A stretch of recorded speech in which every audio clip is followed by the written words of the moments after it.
Meu nome é Marcelo Zarski e o que é belo? Meu nome é Anderson Rosa, também conhecido como Frater Goya, e a minha pergunta é: pode o som ser representado por uma letra? Quem sabe por belas letras? E eu sou o Gustavo, sou aqui da Belas Letras, trabalho na Belas Letras. E o que veio antes, o ovo ou a galinha? Boa. Meu nome é Ludmila Hashimoto, eu me interesso muito por música e espero aprender bastante hoje conversando aqui com vocês. Bom demais. Gente, estamos aqui hoje com o Gustavo. Seja bem-vindo, Gustavo. Prazer em te conhecer também. Tudo bem. Eu vou deixar... geralmente eu sou o host, mas hoje eu vou deixar o Goya, o nosso host, apresentar o que a gente vai estar falando e chamar a vinheta, porque foi uma sugestão dele e até uma coisa que ele falou: cara, vamos gravar com ele, faz 2 anos que eu tô tentando gravar com ele e não consigo. Então eu passo a bola aqui pro Goya fazer a chamadinha e chamar a nossa vinheta.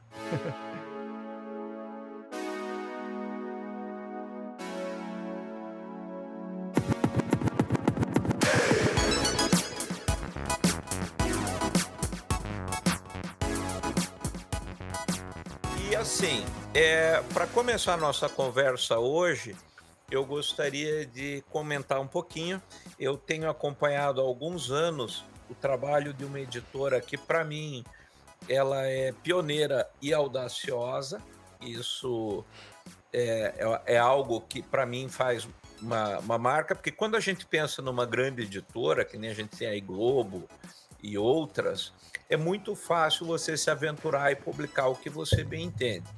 Agora, quando você tem uma editora que resolve de cara meter o pé na porta e entrar com projetos audaciosos, que nem havia o Som na Caixa, e hoje eles têm uma linha enorme de biografias, de pessoas do rock, de bandas, de artistas. Eu comecei com aquela do Led Zeppelin Sem Censura, do Richard Cole, e também na do A Verdadeira História, do Robert Johnson, também de vocês. Eu já tinha e comprei a do Pink Floyd, do Nick Mason, Inside Out, né? Tô aí na do Led Zeppelin, tem a do Miles Davis, então eu tenho vários, e a Belas Letras, para mim, se destaca, de vocês que a gente vai falar hoje, por ser uma editora que está indo, como diria Star Trek, audaciosamente onde nenhum homem jamais esteve. Porque quando você tem, como eu disse, injeções de dinheiro aí, a la Globo e outras editoras maiores, é fácil você se meter nessa área. Agora, quando você começa com isso, a conversa muda. E eu trouxe aqui, a gente convidou e ele aceitou gentilmente, o Gustavo Gertler, para fazer essa conversa e comentar sobre o trabalho da editora. A Lud está aqui acompanhando, ela é nossa parceira e traduziu aí Felipe Cadic, Alan Moore e outros aí, fez recentemente a tradução mais nova dos 12 Macacos. Para então, Aleph. também, isso, né, a Voz do Fogo. Para Darkseid. Para Darkseid, né? E então a gente tem aí 2 pessoas de peso para conversar essa noite. Gustavo, fala um pouquinho do trabalho da Belas Letras, por favor. Como é que nasceu a ideia de vocês? A gente, especificamente, assim, um recorte da música, né? O primeiro livro que a gente publicou de música foi o Pra Ser Sincero, do Humberto Gessinger, né? Então a gente publicou o livro que era o Engenheiros do Havaí. Eu tinha já uma relação com ele, né? A gente está aqui no Sul. E aí já tinham me dito que ele estava querendo escrever alguma coisa e tal, e eu conversei com ele, né? E aí ele acabou fazendo Pra Ser Sincero. E aí, sabe, né? Engenheiros do Havaí não é uma banda, né? É uma religião, né, cara? Então, é uma seita, né? Então, aí Aí a gente começou publicando nacionais, a gente publicou o Nazi também, a gente publicou a Ira de Nazi, né? Isso eu tô falando de muito tempo atrás, aí tô falando de uns 7 anos, 6 anos, né? E aí aos poucos a gente foi desenvolvendo, né, essa linha, principalmente a linha de música que a gente chama, porque não é só rock, né? O rock eu acho que acabou ficando mais conhecido, assim, talvez. Mas a gente tem desde blues, tem a autobiografia do Miles Davis, tem agora tá lançando Aretha, né? R&B, né? Então tem soul, enfim, tem algumas linhas ali. E hoje a gente construiu mais ou menos ali, hoje tem 270 títulos ativos, né? E desses 270, pelo menos 150 são de rock, né? Então aí a gente foi pegando, primeiro se preocupando em pegar mais ou menos... primeiro a gente se preocupou em pegar livros que estavam meio... digamos assim, estavam fora do mercado, e que eram livros assim que eu acho que são fundadores assim do rock, né? Tipo a biografia do Ozzy, né? Cara, tava fora do mercado a biografia, né? Então daí a gente foi catando esses vários lugares e tal e compondo, né, uma curadoria para ter mesmo assim, digamos assim, as referências, né? A gente pegou Nick Mason aí que também estava fora do mercado. A gente pegou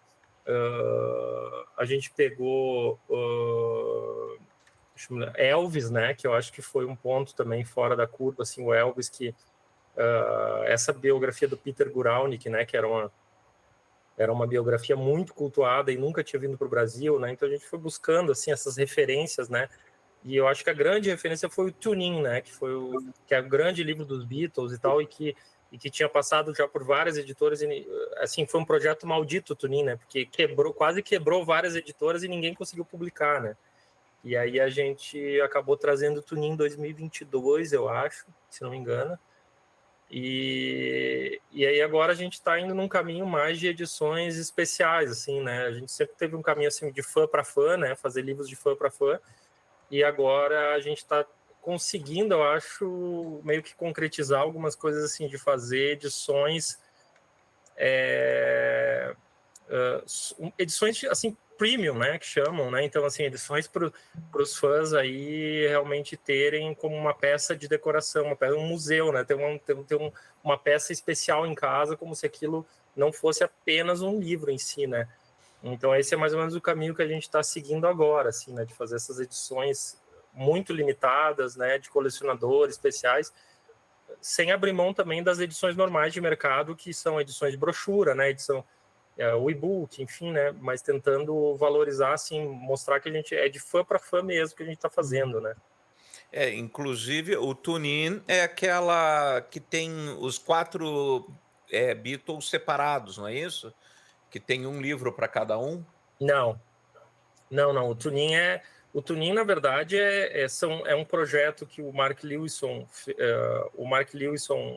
desenvolveu, é um historiador, né? E o Mark Lewison, ele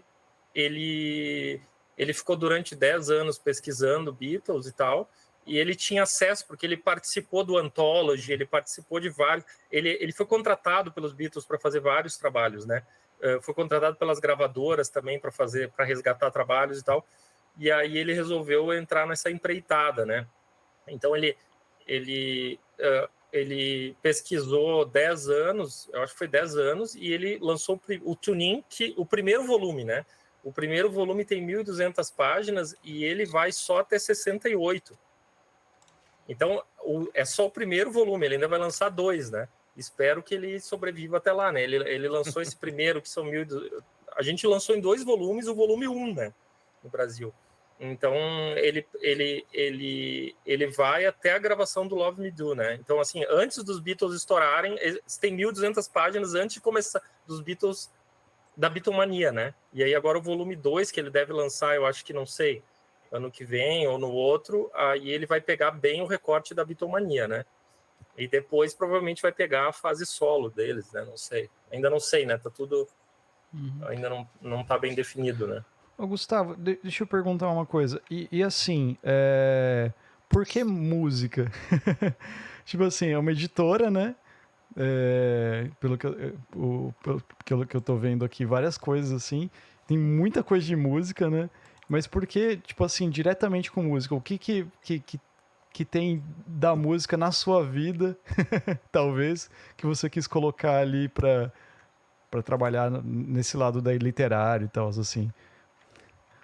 Eu até não tem nenhum motivo mágico, né? Uhum. Assim, para ser bem honesto, não tem nenhum motivo mágico. Acho que foi uma coisa que foi se desenhando, né? A gente foi enxergando que tinha pessoas que queriam por esses livros e tal.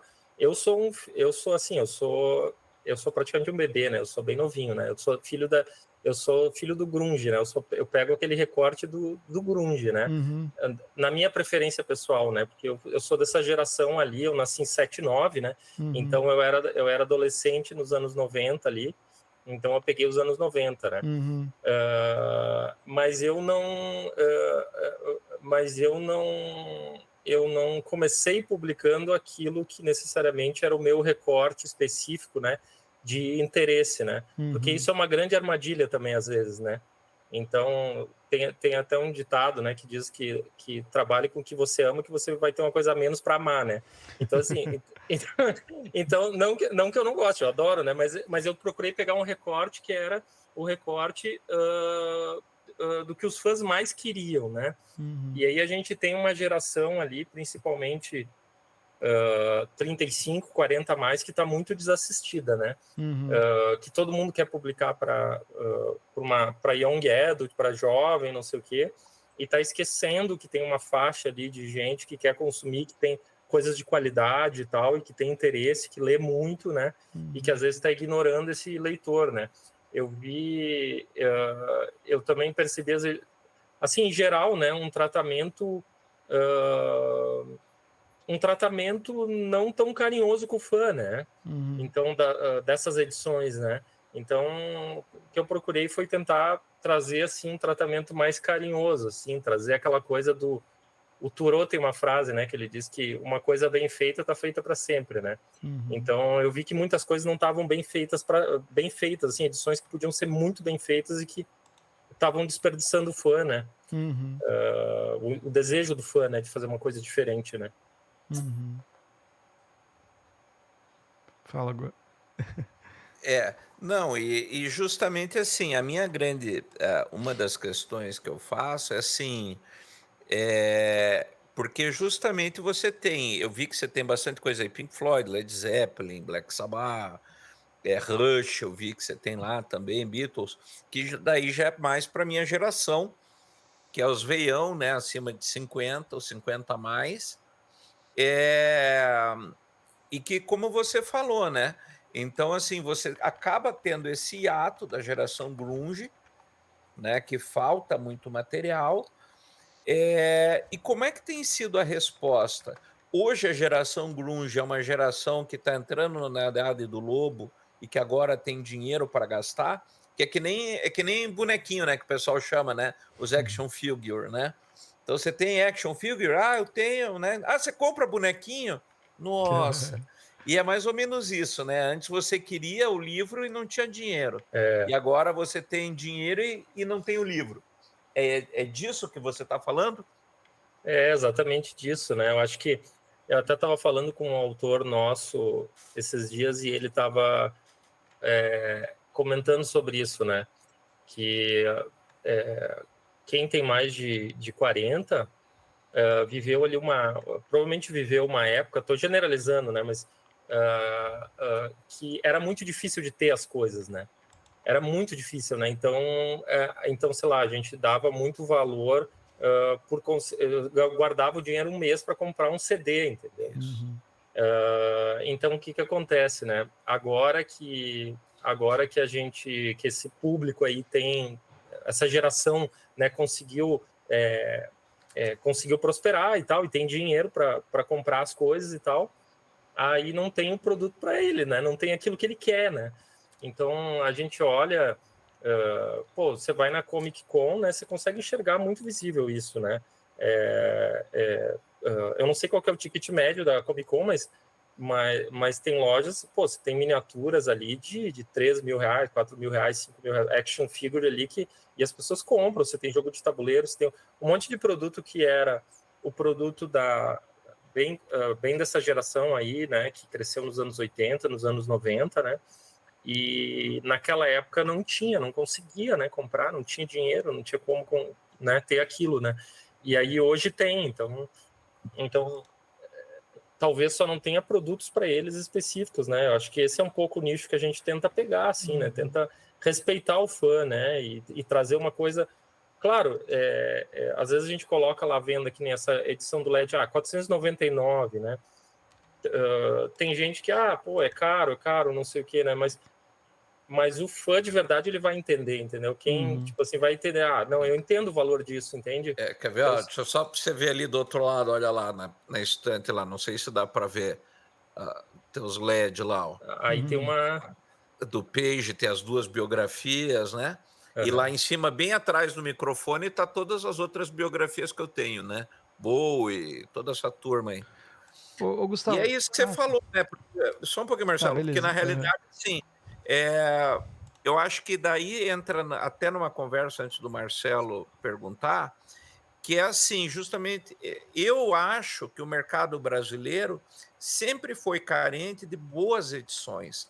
E agora eu vejo que tanto a Belas Letras como até a Dark Side, que a Ludmilla fez essa tradução dos 12 Macacos, entraram meio que quebrando isso, né? Em fazendo não apenas refazendo traduções, como aconteceu também do Nick Mason, que tem as 2 traduções, né? Uma já antiga que tem, e essa de vocês, mas também esse cuidado com o visual, o papel, a capa, a diagramação, né? Você acha que o Brasil está entrando numa vibe de gente grande nessa área, ou ainda falta muito?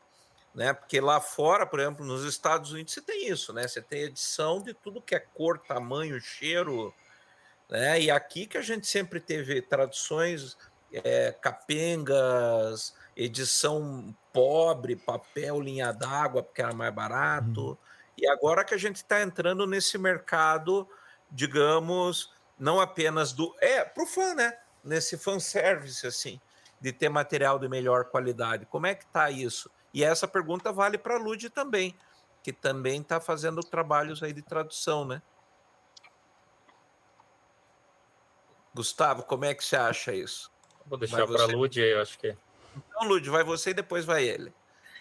Eu não tenho muita esse recorte assim de mercado, né? Eu acho que eu sou uma que não costumo reclamar de preço. Eu acho que cada editora tem a sua coerência, tá calculando, né, qual é o público, ou até esse, como vocês falaram, esse carinho, esse cuidado, né? A gente faz no mercado em geral, a gente tem muita relação de embalagem com conteúdo, né? Então, acontece de quando você valoriza muito o conteúdo, de você dar uma embalagem, né, uma aparência caprichada, né? Eu já tive experiência de começar a ler um livro e soltar, né, página e tal. Então, eu vejo isso, mas como parte do mercado, eu nunca penso muito, né, nessa parte, assim, sobre o produto, né, final em si. E como leitora, eu acho que mesmo não perco tempo reclamando. Eu acho que tem que ter... acho que o que acontece no Brasil é que a gente está um país enorme e parece que é um problema de distribuição, né? Ou, na verdade, a gente fica aqui no sul, sudeste, né, se sentindo o centro cultural de tudo, e parece que eu sinto ainda que dá para explorar, em termos de leitores, uma área do Brasil que, por algum motivo, é desafiadora de explorar, né? Mas, em relação ao produto em si, eu vejo assim. Agora, as biografias, né, de músicos, em geral, eu acho uma coisa muito fascinante, porque eu não li, né, as da Belas Letras. Eu começaria, acho que pela do Geddy Lee, né, My Effing Life, que inclusive foi pedida de amigo secreto aqui na Sério? minha... Falei, nossa, peraí, alguém está pedindo... E você viu que mantiveram o título em inglês, né? Aí é uma escolha do tradutor, né? Aliás, eu fiquei pensando muito como eu traduziria, né? My effing life, que seria my fucking life. Exatamente. Né? Né? Como a gente abrevia, às vezes, fiquei pé da vida, né? Para não falar fiquei puto e tal. Então, é difícil. Eu não sei, eu não daria um pitaco assim, traduziria, não traduziria. A tradução, não tradução de título, já misturando os assuntos todos, para um público adulto, público que consome músicas em inglês, faz sentido, né? Então, se ele ouve o Rush, ele ouve tudo em inglês, então faz sentido deixar. E é bonitinho, achei bonitinho esse título, né? My Effing Life dá uma sensação de, bom, estou escrevendo sobre a minha vida, mas com uma atitude rock de anti-elogio, né? E pelo que eu entendi da bio dele, esse My Effing Life seria meio que uma coisa assim, tá aí minha vida, tá aí essa merda da minha vida, entendeu? Ele meio que dizendo isso aí, sabe? Tá aí essa merda e é isso aí, entendeu? É mais ou menos isso, né? Só que não conseguia capturar, né? A tradução é necessariamente essa expressão e tal, né? E eu tenho a do Miles, que assim, eu tenho várias biografias, mas algumas estão emprestadas e as pessoas não devolvem, né? Tem uma inclusive está aqui na sala com a gente. Mas assim, a do Miles é fantástica. Eu falei para o Marcelo, eu comecei a ler, eu falei, cara, você tem que ler isso. Porque o Miles ele vai num grau de franqueza, quando ele vai ali na biografia, que você diz assim, você jamais imaginaria, e por isso que eu gosto de ler biografias, assim, principalmente quando tem dedo do próprio biografado, porque você tem uma outra relação com o artista, né? Eu acho fantástico. A do Miles, eu achei as duas melhores biografias para mim é a dele e a do Keith Richards, aquela a vida Life, dele, né? a Life. Também é boa, né? É fabulosa. Eu consigo ver ele falando naquela biografia e a do Miles também, né? Foram duas que me trouxeram essa perspectiva. E me diz uma coisa, né? A gente está falando aí vocês são do Sul, né? Vocês são do Rio Grande, não é isso? Isso aí. A gente está online, né? Não tem todo mundo online, né? Na verdade, não tem. O CNPJ está aqui. Pois é, e aí essa que fica a minha pergunta. Você acha que parte do sucesso da editora, além da qualidade do trabalho, se deve à vida online? Porque antigamente uma editora regional quebraria. Eu acho que a Lud tocou num ponto bem que tem a ver com essa tua pergunta, né? Que é a questão da distribuição, né?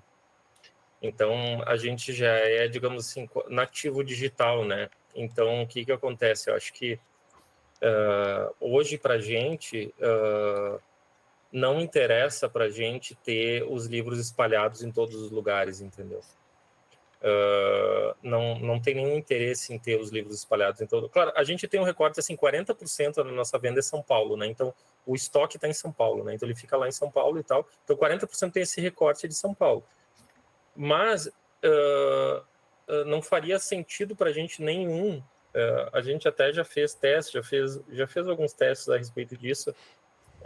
Quanto a gente espalhar o livro, ter uma distribuição num modelo padrão de editora tradicional, né, uma distribuição em todas as livrarias, não faz sentido nenhum, porque a gente publica para um público específico, né? Então, não adianta o livro, não adianta o My Effing Life estar na vitrine da livraria. Quem vai comprar aquele livro é uma pessoa específica que está procurando por aquele livro, né? Então, nesse ponto a gente tem um aliado que é o digital, que é muito forte, entendeu? Porque no digital a gente consegue mapear os interesses das pessoas, né? E as pessoas se marcam, enfim, pessoas que têm interesses em comum. Então, para nós, investir em digital é muito mais importante, né? Eu não quero... Quando alguém me procura, às vezes, para oferecer um livro e tal, é engraçado, porque às vezes quando oferecem livro para a gente até costuma brincar aqui, né? que todos os motivos que a pessoa acha que são bons para publicar, a gente acha que excluem a obra para publicar aqui, né? Então, geralmente a pessoa diz, não, é para quem que isso está escrito? Não, todo mundo pode se interessar, então para nós não faz sentido, entendeu? Porque a gente quer um fã específico, entendeu? A gente quer uma comunidade específica. Então, tem comunidades que são muito maiores, né? Por exemplo, o Rush também é uma seita, né? Rush é uma coisa assim... não sei se vocês foram para Rush Fest já alguma vez. Eu fui na Rush Fest. Eles têm um encontro de fãs, né? Que acontece uma vez por ano. Agora está cada 2 anos, se não me engano. Que é em Criciúma. Eles colocam... Só para constar, eu nasci em Criciúma. Olha aí. Então, eu acho que é Criciúma. Agora, eu tenho quase certeza que é Criciúma. Agora, não me lembro se é Criciúma ou mas acho que é Criciúma. E eu fui num desses eventos, né? Cara, é inacreditável, assim, 3 mil pessoas, entendeu? Vendo 4 mil pessoas escutando o dia inteiro banda cover só de Rush, entendeu? Não tem outro tipo de música ali, é só Rush o dia inteiro, entende? Painéis e tal, então é quase uma mini Comic Con focada, uma Rush Con, entendeu? Inclusive tem Rush Con também, né? No Canadá, se não me engano, tem. Então, por muito tempo, eu acho que essas comunidades de fãs foram ignoradas, né? Porque, como não tinha um ponto de contato entre elas, parecia que elas eram pequenas, né? Então, assim, parecia, poxa, será que só eu que gosto de Rush, entendeu? Aqui, parecia que na minha cidade só eu ouvia Rush, entendeu? E eu era o estranho, entendeu? De todo mundo... Pô, tá ouvindo uma banda canadense, entendeu? O que é isso aí e tal, não sei o quê. Mas aí, quando começou redes sociais e tal, isso começou digamos assim, a dar liga nessa massa, né? Então, essa massa começou a se juntar e a gente começou a ver que ela é maior do que a gente imaginava, né?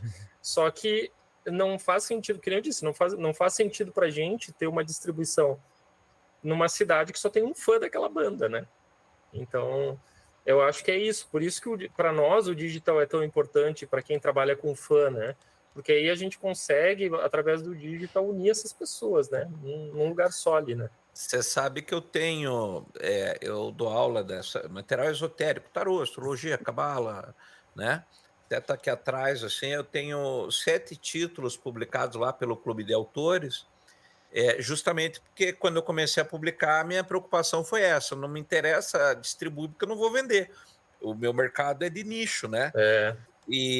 Mas eu até comento sempre com o Marcelo, eu acabo, todo mês eu vendo, tenho lá, não é grandes vendas, mas eu tenho um público fiel que está todo mês consumindo. E eu imagino que hoje o mercado digital, ele te permite isso, que é você distribuir. Por exemplo, se você pensa assim numa tiragem que nem tinha antigamente, até me corrija se eu estiver errado, mas, por exemplo, você pega uma tiragem de 3 mil, no digital hoje você escoa rapidamente. Agora, se você for, que nem você falou, mandar o livro físico, pode ser que fique encalhado. É bem isso aí. E me diz uma coisa, eu perdi aquela do Bohan, a edição de luxo. Não foi só você que perdeu, teve bastante. Ainda bem. Quantas impressões vocês tiveram daquilo? Normalmente a gente faz 3 mil exemplares, né? Que é a tiragem, a gente chama de tiragem teste, né? Tiragem padrão, né? Então a gente geralmente arranca com 3 mil sempre, né? E aí vai trabalhando com reimpressões, vai trabalhando à medida que vai fazendo sucesso ou não, né? Do título. E a gente tem uma coisa que eu acho que é muito legal para a gente, é que no mercado se chama de cauda longa, né? Então, nossos títulos, eles têm uma venda regular sempre, né? Eles vão se vendendo e tal, eles vendem. Esse é o título que a gente está interessado. A gente não está interessado, não é o mercado de best-seller. O nosso mercado é um mercado que a gente quer títulos de cauda longa, que se venda daqui a 5 anos, a 7 anos, continue vendendo, continue tendo interesse das pessoas, né? Então, sei lá, a gente publicou as letras do Paul McCartney, né? Ele veio ele veio para o Brasil, voltou a vender, e aí vai vendendo. Daqui a pouco sai uma notícia sobre Beatles, vai sair um filme em 2027, tá vendendo, entendeu? Então esse é o tipo de título que nos interessa, né? Então é isso que a gente faz. Essas tiragens geralmente são 3 mil, às vezes tem uns títulos um pouco mais, que tem uma expectativa um pouco maior, né? O My F in Life, eu acho que foi 5 mil ou 7, 6 mil, não me lembro agora. Mas em geral é isso aí, assim, são tiragens de 3 mil, para correr pouco risco também, porque a gente também entra em fria, né? Por mais que a gente tente evitar, às vezes tem muita banda que não tem público também, né? Ou às vezes tem banda que tem público, mas não é um público leitor também, né? Então também tem isso. Às vezes a gente tem uma banda que... E é curioso, né? Porque às vezes o tamanho da banda não quer dizer, entendeu? Às vezes a gente se baseia nossa, vai vender um monte, né? Então, sei lá, por exemplo, U2 para mim não faz sentido nenhum publicar, entendeu? A biografia do Bono não faz sentido nenhum publicar, porque eu sei que não tem público leitor ali dentro, não vai comprar, entendeu? Agora, Ozzy para mim interessa, entendeu?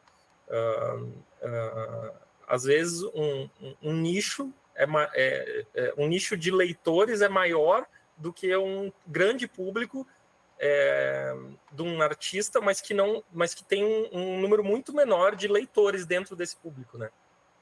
Os fãs da música, né? E dentre eles os que leriam. Eu fiquei curiosa que você mencionou o que parece mais publicável e não é, que são coisas que todo mundo gosta, você falou, né? Você lembra de algum exemplo ou poderia explicar melhor o que seria esse que todo mundo gosta que não interessa? Por exemplo, vou dar uns exemplos de coisa que não vende, né? Tipo, coisa maldita, né? Madonna. Cara, quem que imaginaria que Madonna não venderia?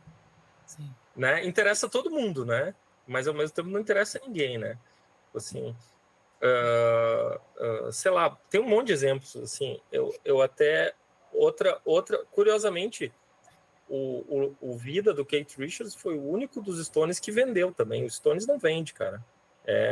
A gente tem vários livros dos Stones, ali tem Charlie Watts, tem biografia dos Stones, tem as aventuras, tem vários livros de Stones, não vende, cara, entende? A gente olha o tamanho da banda e até a importância dela, né? A gente olha, nossa, uma banda...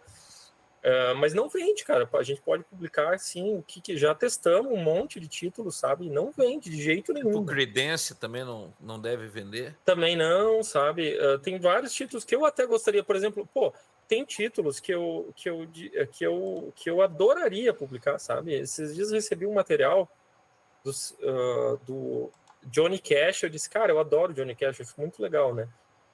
Cara, não vai vender, entendeu? Não adianta a gente publicar, né? Então tem algumas coisas que... Aí o Johnny Cash, eu acho que já talvez tivesse um público, ele é um pouco mais cult, né? Talvez até tivesse um público leitor, né? Mas normalmente, quanto mais pop é um artista, inversamente ao número de público dele, inversamente proporcional ao número de leitores, né? Iron Maiden vende? Vende, Iron Maiden vende bem. AC/DC não vende nada.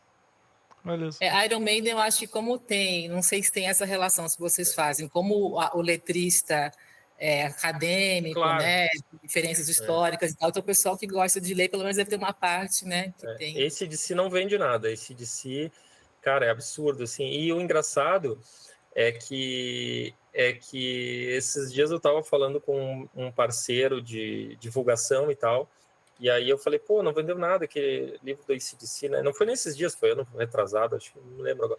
Ele disse, se você tivesse falado comigo, eu já tinha te falado, que eu já sei também, né? E aí teve alguém também que lançou uns produtos do AC/DC também, agora, que daí me comentou, não sabe? Então, não sei, tem coisas até que não são muito explicáveis, assim, né? Tem coisas que a gente consegue explicar por que vende, né? Mas tem coisas que a gente não consegue explicar de jeito nenhum. Talvez até essa meio seja a mágica de publicar livros, assim, né? Bowie, você acha que vende? Não, assim, não.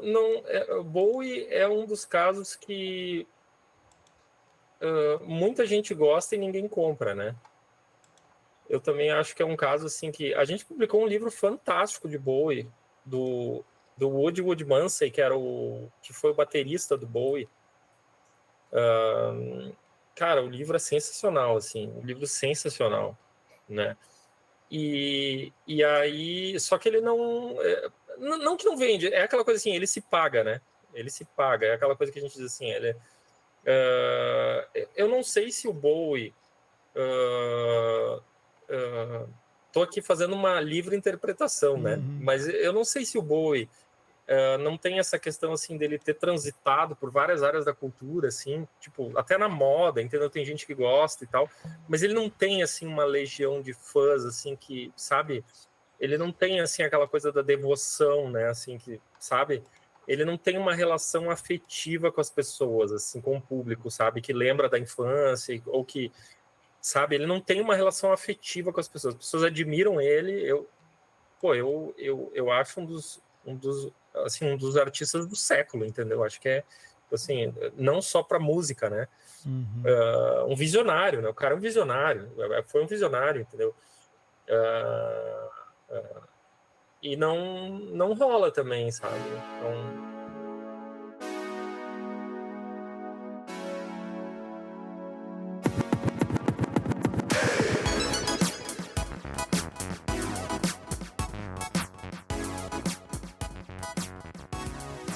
Porque eu acho que tem uma coisa que você falou de várias, já 2 vezes você citou isso, eu acho que tem um pouco essa questão da legião, né, que segue o pessoal, né? Então, que nem o próprio Led Zeppelin. Led Zeppelin é um que você lança, só você vê lá fora a quantidade de livros, songbooks, livro de fotografia, qualquer coisinha você vende, né? Eu acho que é um bom termômetro, né? Acho que o próprio Pink Floyd é outro. A gente tem algumas bandas e, curiosamente, algumas são bandas antigas, né? Mas Stones também e não se justifica. Agora, Beatles, por exemplo, que nem você falou, qualquer coisa que você lance dos Beatles, o pessoal adere, né? Tem uma adesão muito grande, né? Que Beatles é outra coisa, né? Eu já acho... Elvis. O Elvis, engraçado, né? Que o Elvis, a gente tem esses 2 livros do Elvis. São 2 volumes também. O volume 1 tem 700 páginas, eu acho, se não me engano. É o último trem para Memphis. E o volume 2 tem 900 e poucas páginas. E a gente lançou os 2, né? E a gente fez vários testes. A gente faz uns testes antes, conversa, enfim, com a comunidade, com os fãs e tal. E era um livro que tinha tudo para dar errado. A gente disse, cara, ninguém publicou esse livro porque não tinha... Não que não tinha fã de Elvis, tem fã de Elvis, mas assim, tem fã de Elvis leitor? Qual que é o universo disso, né? Dentro dos fãs de Elvis, né? E aí tem uma geração meio baby boomer aí, né? Que é fã de Elvis e tal, não renovou tanto, né? A gente tem alguns fenômenos depois e tal, que vieram, que meio que ajudaram, que renovaram um pouco, né? Mas em geral ele não foi um artista que as gerações foram renovando, né? E aí a gente tinha tudo para não publicar, né? E aí eu disse, vamos no final, vamos correr esse risco, vamos ver, porque é Elvis afinal, né? Não tem nada, é uma biografia assim monumental, uma coisa, e é uma coisa realmente assim, se tiver mesmo quem não gosta de Elvis vai entender toda a história da indústria da música ali, entendeu? Vai entender o sonho americano ali, tipo, cara, é sensacional, assim, não precisa gostar de Elvis para biografia ser fantástica, né? E aí a gente publicou e já vendeu muito, assim, já no início e tal. Aí a gente, claro, também tem a questão de ter saído o filme, né? Também óbvio, né, que o filme... Mas o filme foi 2 anos depois que a gente publicou, né? 1 ano e meio, alguma coisa assim, né? Quando a gente tomou a decisão de publicar, não tinha nem a notícia do filme, né? Porque daí leva, enfim, 1 ano e meio para traduzir, aquela coisa toda, né? Então, o Elvis foi um caso, assim, à parte. E Beatles, que tu estava comentando, Anderson, Beatles é uma coisa, assim, completamente fora da casinha, assim. É uma coisa, assim, que não tem nem como explicar...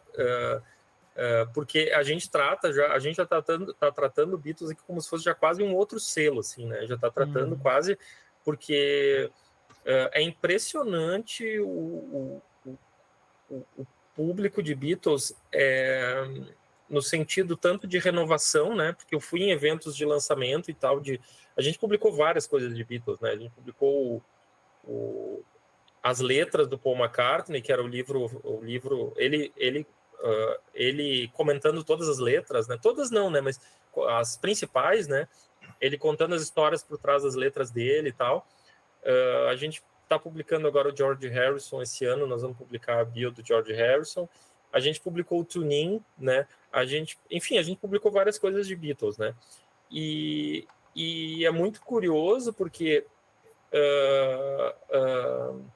é um público que é muito exigente, muito exigente. É um público que tem muito conhecimento sobre a banda, entendeu? Em geral, assim, qualquer erro nas edições é imperdoável. Qualquer erro é imperdoável. Então, os fãs sabem de detalhes assim muito particulares, entendeu? Eles leram muito. Por outro lado, é um público que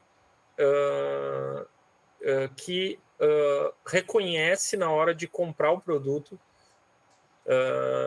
porque também o público de Beatles, eu acho que ele está acostumado a comprar produtos que tem um ticket bem mais alto, né? Porque qualquer coisa que os Beatles lançam tem qualquer coisa que tenha chancela dos Beatles ali, os preços vão lá para cima, né? Então esse público está acostumado a reconhecer o valor daquilo, enfim, do que é, do trabalho da editora e tal. Então, quando sai é só dar uma olhada no Twitter do Paul McCartney, né? Cara, quando ele experimenta seguir o Paul McCartney no Twitter e só fazer o seguinte exercício: quando ele publica alguma postagem, vê quantos brasileiros comentam. Cara, é inacreditável, assim, é inacreditável. Parece o perfil do Paul McCartney no Brasil, mas não é, entendeu? Tem muito fã. Os fãs são muito... Criaram uma relação que não é nem afetiva, nem é uma relação de amor incondicional, né? Devocional. Exatamente, é uma condição de amor incondicional, entendeu? E também se entende, né? Dá para entender também, né? Essa relação. E ela se renovou, porque eu vejo nos eventos que a gente não faz muitos eventos, né? Mas em alguns eventos que a gente fez da Liverpool dos Beatles, que foi um evento que o Gilvan Moura organizou e tal, ele que é consultor para Beatles da gente, né? A gente tem um consultor técnico para Beatles, né?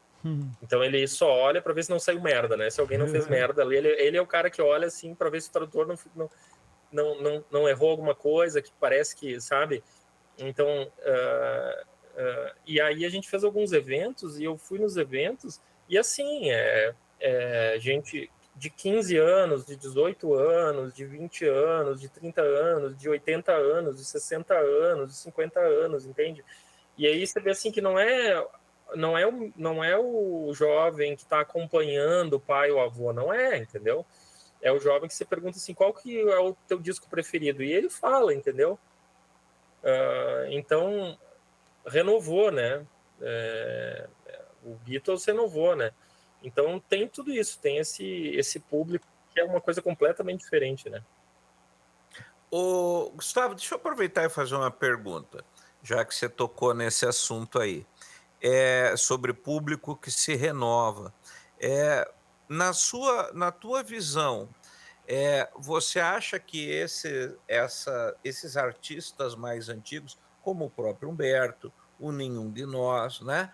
Eles hoje ainda têm um apelo igual ou maior do que o pessoal que está com injeção da mídia aí hoje em dia?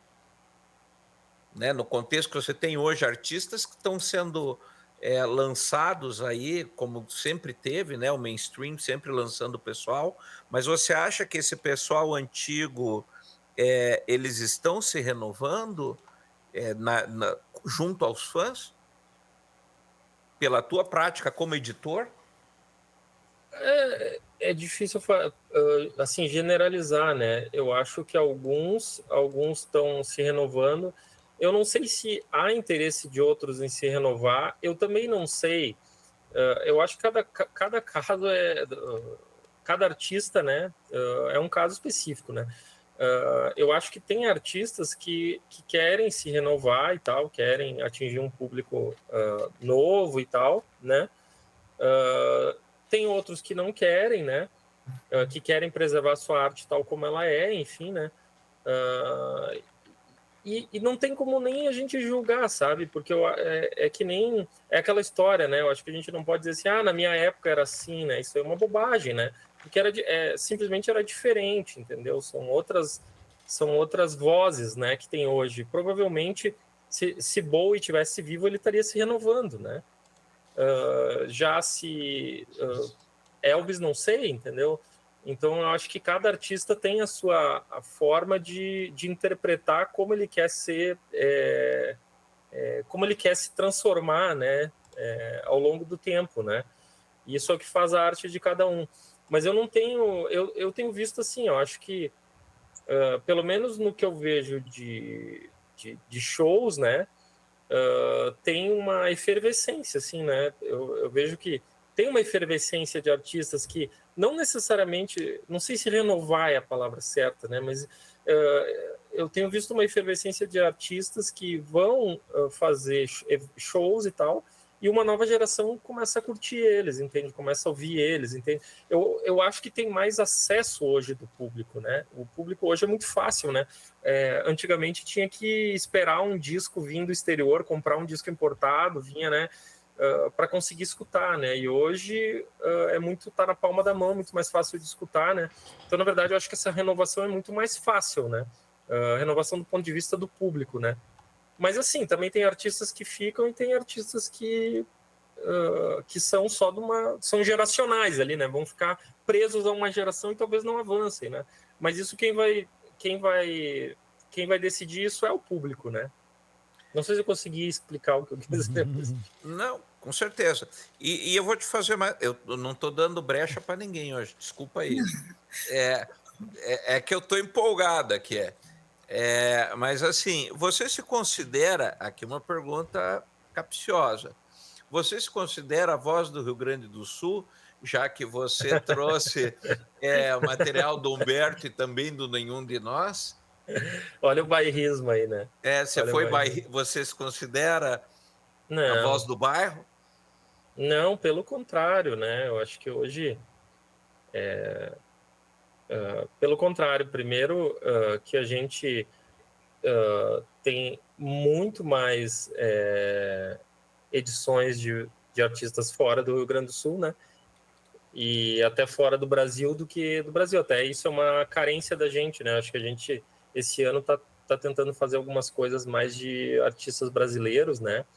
Tá tentando resgatar alguma coisa que tem essa demanda, né, das pessoas e tal. Tem muito... a gente identificou, assim, que tem muitas carências, né? Então, esse ano a gente vai lançar... vai ter uma bio muito legal do Chico Sainz e do José Teles, né? Então, mais para o fim do ano ali, a gente vai lançar se não me engano, em novembro, tem uma biografia escrita pelo José Teles, que é um jornalista super conhecido assim, no Nordeste, né? E ele escreveu uma biografia do Chico Sainz agora. A gente tá lançando, acho que em outubro também, vai ter Plebe Rude também. Tem uma bio do Ira para o ano que vem nova também. Tem uma bio da Rita Lee que a gente está trabalhando, né? Enfim, tem um monte de coisa e até o pessoal que trabalha na editora, né? O que menos tem é gaúcho, né?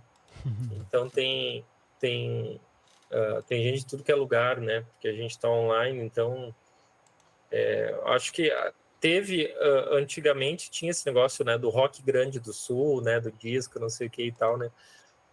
Mas eu acho que hoje a gente não faria nem sentido, né? A gente publicar só artistas do Sul. Agora tem artistas muito bons também, né? Não, inclusive eu sou de Curitiba, tem uma banda lá que não sei se existe alguma biografia, mas eu acredito que um dia vai ter, ou pelo menos merece, que é o Blindagem, que começou com a Chave, que é a banda que inclusive muitas letras teve do Paulo Leminski, né? Ele escreveu muita coisa para essa Para banda. eles? Para eles, e eu conheci tanto o Lemins, que eu cheguei a conhecer na minha infância, quanto o pessoal da banda.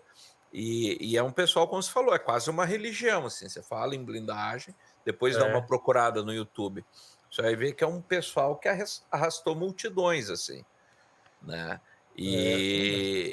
Mas acho que tem isso, assim. Lud, eu vou passar para você e para o Marcelo para fazerem mais perguntas, que depois eu quero perguntar mais alguma coisinha da editora fora da parte musical, mas aí eu passo para vocês. Eu tive uma experiência recente, em dezembro, eu fui no show do The Cure, né?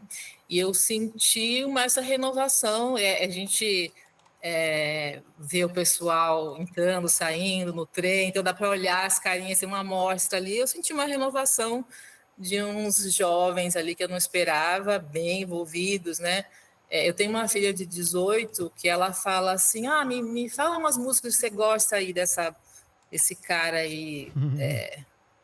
De batom cabeludo, que eu já ouvi, parece legal. Aí já põe na playlist e aos poucos vai criando intimidade, né? Então eu vejo que tem esse interesse e também muito quando um artista que o adolescente gosta fala, eu me inspiro no Paul McCartney, ou o Robert Smith é uma inspiração para mim. Então, se algum artista falar isso, né, já vira uma inspiração já geral, assim, né? E eu senti isso, então, há muito tempo eu tive vontade de escrever uma biografia do Robert Smith. A única vez que eu pensei em escrever uma biografia foi dele, assim. E eu acho que a biografia tem esse recorte literário muito interessante, né, que o Gustavo mencionou. Pode ter um valor de documentação histórica, cultural, pode ter um viés criativo, né, de como abordar, e só as letras em si também são poemas, né? Mas eu me interesso muito sobre o processo de composição, né? Como que se compõe, produz, a parte mágica que eu acho de encaixar letra em música, né? Parece uma coisa muito fácil, muito simples, mas para mim parece muito misteriosa sempre, como encaixar. Eu sei que tem um caminho inverso, né? Mas então acho que as biografias têm esse também, não é só aquele mesmo modelo, né, de cronológico, como foi a vida, como é na Wikipedia. Você pode ter um viés bem criativo, né? Tem essa possibilidade, assim. Mas vocês sabem de alguma biografia do Robert Smith ou The Cure? Se eu posso continuar com o meu projeto? O seu sonho? Projeto de escrever, ainda mais que parece que teve uma renovação aí.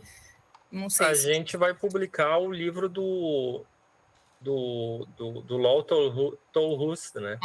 Sim. Então Que é um dos fundadores, né, do The Cure, né? Mas é pro ano que vem, né? Não é para esse ano. Marcelo, vai lá. Não, eu tive essa mesma sensação que a Lud estava falando sobre... Que nem eu dou aula para bastante adolescente, né? Eu dou aula de guitarra, né? Eu sou guitarrista. E quando você escuta, por exemplo, até quando a gente comenta alguma coisa, a pessoa traz alguma coisa na aula que ela tá ouvindo, por exemplo, e você fala, essa pessoa aí vai ver as referências de quem essa pessoa escutava, de quem eles vão buscar, sabe? Quando eles são muito fãs, assim. Sei lá, hoje em dia Taylor Swift tá, tipo assim, levando multidões, arrastando multidões pra ir atrás. Se a Taylor Swift falar que, sei lá, a inspiração dela é a Amy Winehouse, por exemplo, vai ter um monte de gente escutando o Amy Winehouse. Eles têm um poder muito forte de influência nesse sentido, sabe? Eu acho que é bem interessante. Tem um lado bom e um lado ruim, né? Porque pode ser que tenha gente que vai ter uma influência muito interessante, muito boa, assim. E também tem aquelas pessoas que vão, talvez, né, ter algo que não vai acrescentar muita coisa, assim, sabe? Mas, no geral, são coisas bem legais. Esses artistas, eles têm muita influência de gente boa, assim, sabe? Mas eu ia falar essa mesma coisa que a Lud colocou ali. Trocamos pensamentos aqui. E eu ia fazer um comentário naquela hora, acho que o Gustavo falou, mas ficou lá atrás o assunto. Sim. Né? Mas era uma coisa de trazer essa coisa que você vivenciou no teu período de adolescência, né? Que eu acho que eu sou de 82, então eu tenho mais ou menos a minha adolescência ali nos anos 90 também, curtindo Nirvana, Soundgarden, o Alice in Chains, né? Daí eu peguei aquela fase do new metal, né? O Korn, o Deftones, que é uma banda que eu acho sensacional, eu escuto até hoje. E parece que naquela época o acesso era tão difícil, cara, assim, você conseguir as coisas, ainda mais a nossa cidade, que é mais uma cidade no interior, então o acesso que eu tinha a, sei lá, informações sobre a banda que eu gostava era a revista que eu comprava na banca, a revista Guitar Player, né, que vinha de guitarra, a revista Rock Brigade, que falava de metal, eram umas coisas assim. Então e quando você comprava um álbum, né, um CD ou um DVD, sei lá, que vinha em encarte, você ficava encantado com aquilo, né? Então talvez esse lance de você, da editora de você estar colocando esse tipo, ter esse trabalho, né? Eu tava vendo ali no site algumas edições que vem lá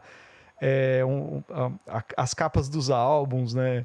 Com marcador de página, com a arte dos discos e coisas assim. É muito remetendo a essa nostalgia, cara, assim, eu ia achar sensacional pegar sei lá, um livro lá do Jerry Cantrell, do Alice in Chains, por exemplo, ou dos caras do Pixies, que é uma das minhas bandas preferidas, assim, dessa época, sabe, e tentar sacar, olhar, ver aquelas artes, aquelas coisas, assim, de onde que veio essa letra, como é que é isso, sabe? Eu achava muito, muito, muito bacana, assim. Mas a minha geração é essa geração, né? O Goya já é um pouquinho... Já tem o lance do LED, de bandas mais anos 70, né? Que é o que ele ouviu muito mais, provavelmente, né? Assim. Mas eu gosto muito disso. Eu só ia fazer esse comentário aquela hora, mas o assunto ficou lá para trás. Daí eu falei assim, acho que nem vou falar nada. Mas eu achei importante. E uma coisa que talvez... Eu não vi ali no site, tem bastante coisas de Beatles. Mas, cara, eu amo o John Lennon. Eu odeio Paul McCartney. Eu não gosto... coragem falar isso. Eu não gosto do Paul. Eu acho ele, sei lá, super... Falso. Não sei, cara. Eu acho que botam ele num patamar muito alto, assim, sabe? Sei lá. E o John, pra mim, não sei, eu acho que o John era o cara que talvez hoje, se estivesse vivo, estaria fazendo coisas muito mais interessantes do que o Paul, sabe? Porque o Paul dá a impressão de que ele... Mas o Paul fez muito. Eu tô aqui defendendo o Paul, né? Só eu tenho que me posicionar aqui bem em defesa. Sim, sim. O Paul fez também trabalhos assim, Sim. não digo inquestionáveis, mas com o Wings, né? Sim, não, com certeza. Fez. Agora, tem um livro que, assim, porque tem muita no meio bitomaníaco, né? Tem uma certa, não é nenhuma fofoca, mas assim, um sentimento das pessoas assim que leram bastante coisa e tal, conhecem da história dos Beatles, de que o Paul ele dá uma maquiada na história, né? Ele é o cara mais assim, ele era um cara um pouco mais, não digo marqueteiro, mas ele era um cara assim mais centrado, assim, né? Mais empresário, né? Vamos dizer assim, né? Ele era meio produtor, né? Assim. Exatamente, né? Então ele tem essa, assim, o cara mais assim com a cabeça no lugar, assim, e tal, mas eu também tenho um lado ruim disso, né? Que daí eu não tá talvez tão preocupado com a música, que não é verdade, né? Quem assistiu o Get Back ali consegue perceber como ele tinha a paixão dele por compor e por fazer a mágica acontecer e tal no estúdio, né? Mas você estava falando sobre o Paul, tem essa história de que as entrevistas dele são água com açúcar, né? De que ele mesmo diz, né, que tem coisas que a forma como ele cura as feridas é não falando sobre elas, né? Ele usa um outro termo, mas ele mais ou menos diz isso aí, né?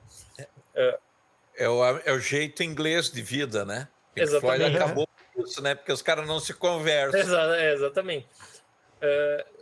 Só que tem um livro que vai sair ano que vem, agora, que a gente vai publicar início do ano que vem. Nos Estados Unidos vai ser agora em abril. Que é um livro do Peter Brown, né? Chamado All We Need Is Love. Então, Peter Brown, ele foi escrever um livro sobre os Beatles. Ele publicou na década de 90, 80, se não me engano, um livro sobre Beatles. E ele entrevistou todos eles. Ele entrevistou os 4, ele entrevistou as esposas, os pais, entrevistou todo mundo, assim, que é relevante. E durante, sei lá, 20 anos, ele deixou essas entrevistas trancadas num cofre. E agora ele está publicando essas entrevistas, né? Só que o curioso dessas entrevistas é que o contexto em que elas acontecem é o contexto de briga mesmo, assim, que tá todo mundo com raiva um do outro, entendeu? E o Paul fala coisas ali, cara, que é inacreditável, assim. Aí você vê realmente, assim, não que... como se ele fosse falso nas outras vezes, né? Mas, assim, você vê quem é... Assim, você enxerga, assim, ele sem nada de polidez, assim, né? Então, aí dou um pouco de razão, assim, né? Porque, realmente, assim, né? Tem uma entrevista com a Yoko que é absurda, assim, né? Que é absurda, porque ela tá em todo aquele... Tá com a entrevista, se não me engano, a entrevista com a Yoko é 10 dias depois da morte de John Lennon, se não me engano. E ela tá com aquilo, né? Então imagina o momento em que ela estava falando com o Peter Brown, né? Como é que tava a cabeça dela, né? Então tem essa questão do Paul aí que você tá falando, né? Vocês também, a gente tava comentando sobre renovação, né? E aí a Lud falou sobre o The Cure e tal. Eu tenho aqui você tá falando sobre teus alunos também, né? Eu tenho um exemplo aqui em casa, né? A minha filha, ela é super fã da Lana Del Rey, né? E aí eu comecei a escutar a Lana Del Rey por influência dela, achei muito legal, né? Sim. E aí ela começou a me comentar as coisas e tal, né? Porque ela conhece a história, daí que é uma coisa fã, né? E aí ela me disse que a Lana era super fã de Elvis, né? E aí eu comecei a olhar os álbuns dela e tal, cara, é muito inspirado em Elvis. Daí você olha assim, entendeu? Tanto que daí cogitaram ela para fazer o papel da Priscila no filme, né, do Elvis. Sim. A Lana Del Rey, cogitaram ela para fazer o papel, porque inclusive ela, se você olhar o estilo dela, até de penteado e tal, ela se veste inspirada na Priscilla Presley. Então tem toda uma, assim, dependendo do artista, né, consegue trazer, né, então digamos assim, essa riqueza para as novas gerações, né? Eu acho que a Lana Del Rey conseguiu isso, né? Sim, é verdade. Só para finalizar o lance do Paul, agora é minha réplica, né? Tô brincando. Não, mas assim... O John era um hipócrita, né? Não, com certeza. Mas o lance, é no lance musical mesmo que eu falo, Gustavo. Porque eu vejo muito assim... É incrível, né? O Wings não tem... uma coisa que ele fez muito legal. Só que dá a impressão de que o que ele vem fazendo hoje, até hoje, assim... É sempre dá a impressão de que é um revival dos Beatles. Dá a impressão de que ele nunca conseguiu se desligar de Beatles, assim, sabe? Então você vai ouvindo as coisas dele e fala, porra, né? Mas parece mais do mesmo, sabe? Tipo um AC/DC fazendo som, sabe? Outras coisas assim. E o John, é que o John morreu, né? Mas o John dá a impressão de que talvez ele estaria um pouquinho mais à frente, fazendo coisas mais interessantes, talvez. O John talvez ele fosse, até por conta da Yoko, né? Ele fosse mais aberto a experimentações, Exato. Né? Eu vejo pelos filhos dele, assim, o Sean, que é o mais novo, ele tem um trabalho maluco, assim, sabe? Que é o Clay, acho que é Claypool, né? Claypool Delírio, com o cara do Primus. Então, assim, dá essa sensação de que, pô, talvez o John fosse mais experimental, né? Tipo assim, não ia parar.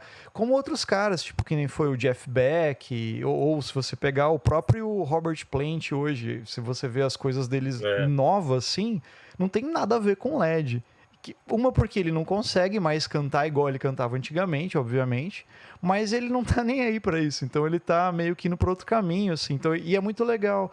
Daí o Paul, não, pra mim, é sempre a sensação que eu vou ouvir, música nova do Paul e tal, aí eu falo, porra, legal, mas sabe quando você, porra, já ouvi isso, sabe, não quero mais ouvir ele tocando isso. Assim, inegável que ele é um puta do artista, mas eu tenho essa essa relação, assim, não é nenhum lance pessoal ali dele, não. É mais a relação musical mesmo, assim, sabe? Então é mais isso, só pra falar assim. Então eu vou retirar. Eu não odeio Paul McCartney, eu só não gosto das músicas dele.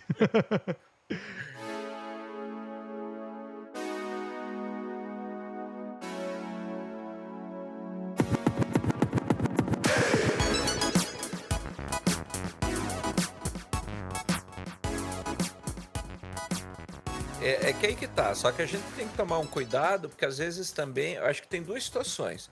Às vezes é o artista que não consegue também se renovar, porque ele acha que, tipo, é meu nicho, eu vou fazer pro meu fã, né?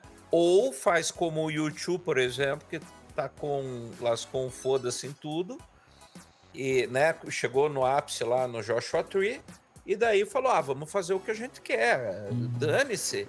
Aí quem quer vai gostar e vai comprar, vai consumir o nosso produto. Quem não quer, paciência. Né? Mas a gente não pode ficar preso a isso. A gente tem as nossas visões. Só que, por outro lado, quando a gente pega pessoas que nem Lennon, o próprio Hendrix, o próprio lá, o Jim Morrison do The Doors, por exemplo, o Hendrix, eu já li várias biografias dele, e que comentam que já quando ele estava ali no último álbum dele, ele já não estava muito sabendo para onde ir. Talvez mais na frente ele se renovasse. Mas ele já estava entrando num declive. O Jim Morrison também estava derretido de droga até dizer chega. Então, às vezes, a gente tem uma visão apaixonada da coisa, mas se esquece que são humanos, né? E que daí essa expectativa que a gente tem das pessoas sempre se renovarem, às vezes a gente dá com a cara no muro, né? Porque nem sempre o pessoal consegue se renovar como o público espera. Ou você faz que nem os Stones, que eles têm aquele público deles, você vê que todos os álbuns ficam meio naquela vibe, e tá vendendo, tá bom. Né? Não tem o compromisso, né? Tem todas as facetas que a gente tem que ver quando tá fazendo. Né? Ô, Gustavo, me diz uma coisa. Eu vejo pelo site de vocês que vocês têm várias outras produções ali. Por exemplo, eu estava olhando que vocês têm uma área ali de culinária, né, o livro de receita do Friends, livro de receita do Harry Potter, da Netflix, tal. Isso é uma área que está expandindo no Brasil? Ou é uma área assim que tipo vende uma época e aí encalha? Não, é uma linha que sai super bem, assim. Essa linha de gastronomia ali que a gente tem é uma linha que vende muito bem, assim, sabe? Que também é para fãs das séries e tal, e filmes, né? Então, até esse ano a gente vai inaugurar uma outra linha também, que é cinema, né? Então, também tem uma demanda grande, tem muita gente pedindo e tal, uma série sobre diretores, bem legal. Então, essa linha de culinária tá crescendo muito, assim, né? Porque e também assim, né? Vamos lá, é uma linha que é meio cozinheiro de sofá, né? Tipo assim, que eu não sei cozinhar nada, mas eu curto, entendeu? Olhar, eu curto ver, eu curto, né? Então é uma linha que cresce, nossa, uma linha muito que tem um potencial super grande, assim, pra gente, assim, que tem uma venda também super regular, assim, tá sempre vendendo e tal. Vende mais do que os livros de música, assim, né? Alguns títulos ali, né? Com certeza. E da Belas Letras hoje, qual que é o grande carro-chefe, na sua opinião? Eu acho que a gente até tem livros, assim, que vende, tá sempre vendendo bem e tal. Por exemplo, o Scar Tissue, do Anthony Kiedis, né? Aliás, o Red Hot também é outra religião, né? A gente tem o Flea e o Anthony Kiedis, que estão sempre, sabe, eles têm uma venda regular, estão sempre vendendo e tal, mas sabe que seguidamente pergunta assim, qual que é o livro mais vendido, mas assim, a maioria tem uma vendagem, a gente não tem assim um best-seller, um livro que nem é o nosso objetivo, assim, né? A nossa ideia é trabalhar mesmo assim com Porque o modelo, assim, normalmente as editoras trabalham com 20% dos títulos, geram 80% das receitas, né? Então, mas não é isso que a gente quer, não. Em geral, a gente quer que todos os livros tenham uma venda regular, ali uma venda menor e tal, mas sigam sempre vendendo, né? Então, mais ou menos é isso aí, Pareto, né? Então, mas a gente procura trabalhar com, assim, 80%, o contrário do Pareto, 80% tem que dar 80% das vendas, dos lucros, né? Então, não tem um título específico. Tem alguns que eu me lembro, assim, de cabeça, que vendem mais, que estão sempre vendendo super bem, né? O Scar Tissue, que nem eu te comentei, tá sempre vendendo bem. O Flea tá sempre vendendo bem. O Elvis, ali, o Último Trem, para Memphis, tá sempre vendendo bem, né? O volume 1 sempre vende mais que o volume 2, né? O Tunin, né? Dos Beatles ali também. Aí tem alguma coisa de... o Pink Floyd, ali, ano passado, também vendeu bem por causa dos 50 anos do The Dark Side of the Moon, né? Enfim, também depende muito do ano, né? O que o ano vai reservar de coisas, né? Então tem vários títulos ali que tem uma vendagem regular, é isso aí que a gente trabalha, né? E como editora aí, qual que é o grande calo de vocês na produção de um livro? É a tradução, a edição, a impressão, a distribuição? Qual que é a fase do livro que chega, você diz, nossa, isso aqui dá um trabalho? Todas. Do início ao fim, todas. Não, mas eu acho o seguinte, eu vejo uma coisa que eu acho que não somos só nós, né? Mas eu vejo que todas as editoras estão tentando ir por esse caminho, assim, a gente está tentando que é um pouco difícil, às vezes, de conseguir traduzir para o leitor qual é a produção do livro, né? Em geral, as pessoas enxergam um livro e acham que o preço dele se deve ao papel, né?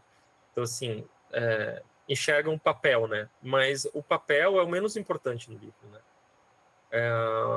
Tem todo um trabalho ali de tradutores. Nossa, assim, ó, o trabalho de tradução, não é porque a Lud está aqui, mas o trabalho de tradução é um trabalho, assim, que, cara, vocês deviam de ganhar vocês vão direto pro céu, entendeu? Porque o trabalho de tradução é um trabalho, basicamente... O tradutor é o autor, né? O tradutor é o autor, né? Então, o trabalho de tradução, depois tem todo um trabalho de preparação, né? Então, às vezes as pessoas... Às vezes não, né? Em geral, e também a pessoa que compra não é obrigada a saber, né? Você vai comprar um carro, você não é obrigado a saber como é que ele é fabricado, né? Mas tem um trabalho ali que envolve atenção, que envolve paixão da pessoa, né? Porque você enxerga, né? Se a pessoa... Se o tradutor gostou ou não do livro, às vezes você consegue enxergar isso, né? Tipo assim, a tradução diz muito sobre quem traduziu, né? E aí depois tem preparação, depois tem revisão, depois tem a edição, né? Que é um trabalho maravilhoso também, a edição, porque é um trabalho... o trabalho do editor é dar a forma final, né, para o livro, assim, né? Ele vê aquilo, pegar toda aqueles tijolos ali e construir a casa, né? E aí ver a casa construída, dar o acabamento, né? Enxergar. E eu vejo que o trabalho do editor, do tradutor, é muito invisível, né? Então, assim, não aparece no livro, assim, do ponto de vista, assim, não é... Ele não tem... Ele não é palpável, né? Não é palpável. Então, esse trabalho eu acho fantástico. E aí também tem um trabalho que eu sou muito apaixonado pela parte de trazer aquele projeto para o público, assim, a parte de conectar o editorial com a venda, né, com o marketing, né? Eu estou mais ligado à área de marketing, assim, né? Então, de tentar trazer, assim, olha aquele produto e nossa, como é que a gente consegue fazer com que as pessoas vejam o que a gente está vendo nisso aqui, quão maravilhoso isso aqui é, né? Então tem o trabalho de venda, que é um trabalho super difícil também, que às vezes não é visto, né?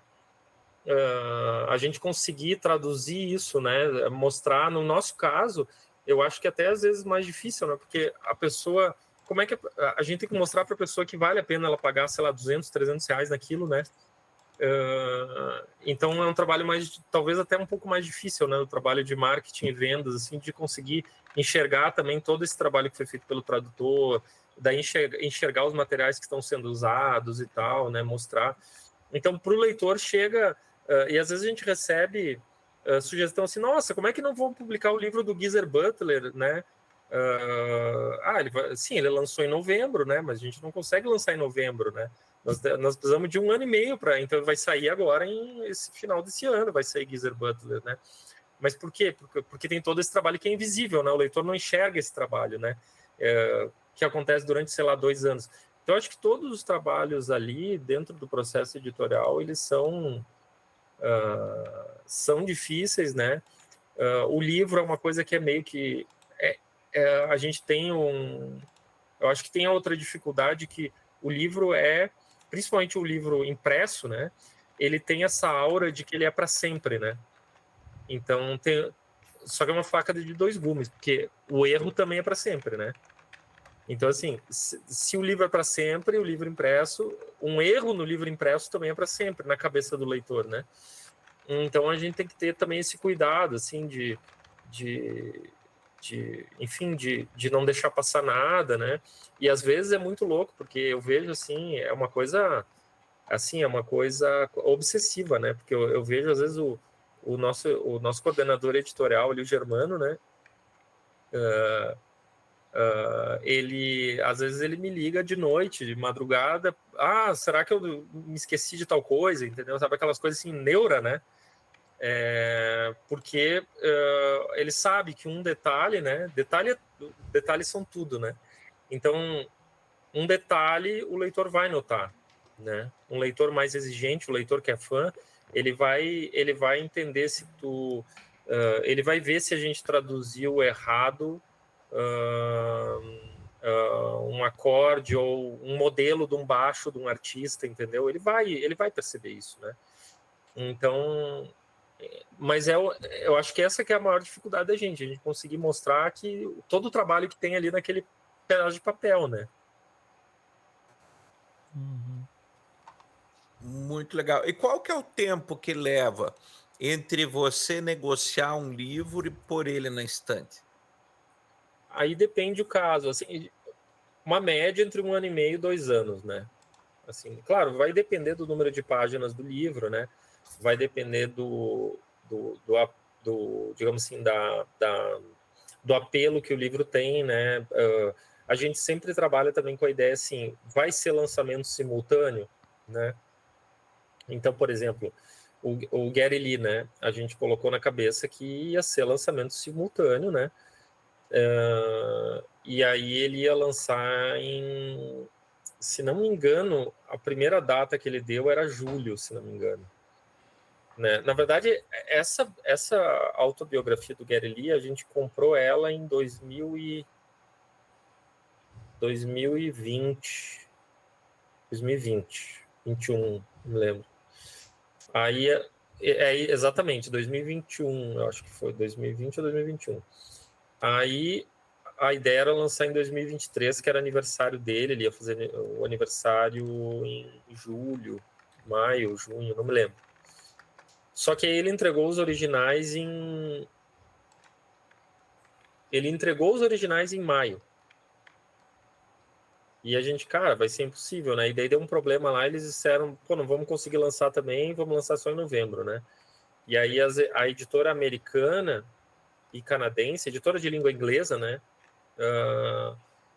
Foi muito parceira, porque ela disse, não, nós vamos aguardar então para lançar junto com o Brasil, porque eles sabiam que aqui tem uma comunidade de fãs muito grande, né? Então eles também aguardaram lá, né? Jogaram um pouco mais para frente, né? Para dizer, não, vamos lançar tudo junto, né? Vai ser lançamento mundial e tal. Aí a gente deu um gás e aí foi, 600 páginas, né? E aí a gente fez em 5 meses o livro, né? Em 5 meses estava na livraria, na ponta da gôndola, né? Tanto que o nosso desafio era assim, em 5 meses tem que estar na ponta da gôndola, não é nem ir para a gráfica, tem que estar na ponta da gôndola da livraria em novembro. E aí foi feita assim uma força-tarefa e tal, né?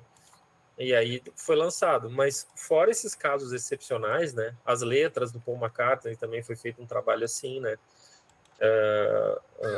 Fora esses trabalhos assim que tem esse lançamento simultâneo e tal, o ideal é 1 ano e meio a 2 anos, né?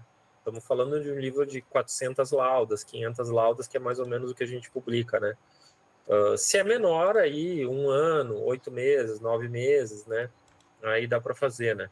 Então agora, por exemplo, agora eu estou negociando os direitos para o segundo semestre do ano que vem. Então, segundo semestre de 2025. O que entra agora, provavelmente só vai entrar no segundo semestre de 2025. Alguma coisa no primeiro semestre, mas a maioria já para o segundo semestre, porque tem que ter esse tempo, né? Então, é mais ou menos isso. Mais ou menos 1 ano e meio, 2 anos. Boa. Vai lá, Marcelo. Não, eu tô só curtindo. Tá curtindo? Eu tô ouvindo e pesquisando uns negócios que vocês estão falando aqui, tipo, dos livros e tal. Eu achei uns livros do The Cure que já mandei um link pra Lud. Pra Lud, a biografia dela. Você falou de Red Hot, eu escreveria uma biografia do Mike Patton. Nossa, eu adoro. Uma rivalidade, né? Interessante com o Red Hot, mas eu acho que o Mike Patton deve ser bem interessante seguir, né? Acompanhar. O Red Hot também é outra banda que é, cara, uma religião também. Assim, o que tiver... Claro, tem que ser um material bom também, porque é um público exigente, assim, né? No sentido de não ser qualquer livro, né? Mas também é uma banda que, poxa, quando a gente lança alguma coisa de Red Hot, o pessoal se mobiliza muito, assim, né? Então, claro, a gente teve o Anthony Kiedis, que eu acho que provavelmente eu acho que é um dos melhores livros de rock, assim, que eu já li, foi a biografia do Anthony Kiedis. Eu achei muito boa, né? E tem o Flea também, né? Que tem todo aquele style dele, né? Que tem todo aquele jeitão dele. Mas agora a gente vai publicar, agora em abril, o Out in LA, que é um livro também sensacional, né? Porque é um livro que pega o primeiro ano do Red Hot antes de gravar o primeiro disco, né? Então, pega as origens mesmo, né? E é uma coisa muito louca, porque eles vieram da cena underground de Los Angeles, né? Então, pega bem a coisa, assim, do underground mesmo deles, assim, e é bem a cara deles, né? Então, quando eles começaram a tocar em qualquer lugar, assim, de noite e tal, então contando digamos assim, essa turnê de shows que eles fizeram, né? Por Los Angeles naquela época, né? Em 83, né? Então, também é um livro que eu achei sensacional, né? Porque pega bem eu como fã, também curto o Red Hot, né? Não sou, assim, um aficionado, eu gosto, né? Mas, pô, pro fã eu acho sensacional, né? Pegar esse recorte, né? Do primeiro ano, assim, o embrião da banda, né? O embrião. Eu acho isso bem legal, né? Você falou do Mike Patton. O Mike Patton, cara, eu adoro Faith No More. E o Mike Patton, pra mim, é um dos vocalistas mais versáteis que tem, cara, assim, hoje em dia, assim. O cara, ele tem uns projetos paralelos muito interessantes. Tem um disco da Bjork que ele participa, fazendo umas vozes que é sensacional. Eu acho ele um cara... Ele é meio escroto, assim, pessoalmente. Reza a lenda, eu não sei. Esse debate vai ficar para o próximo podcast. Vai ficar pro próximo. Mas eu gosto muito, cara. Eu gosto muito dele. Tem umas atitudes, tá? Ele é meio estranho, né? Assim, arrogante, meio no meio do show. Sim, meio esquisito. Mas ele tem um projeto também de que ele canta, tipo, crooner, só música italiana, antiga. Foda pra caramba. É muito bom. Com uma orquestra, né? Muito legal isso aí. Um cara que eu gosto muito é o Peter Gabriel. Eu não vi nada do Gênesis ali também na livraria. Eu gosto bastante de Gênesis, Peter Gabriel, essas coisas assim. Mas você acha que, por exemplo, aproveitando, Marcela, essa tua deixa aí, você acha que Gênesis, Peter Gabriel, Yes, isso aí dá livros bons ou não? Cara, não, isso eu falando como fã daí, né? Não, tipo, você como fã e pra ele como editor. Cara, eu gostaria de ver, sabe, coisas assim, dessas bandas assim, tipo, porque eram músicos bem diferentes do que da época, né? Vamos dizer assim.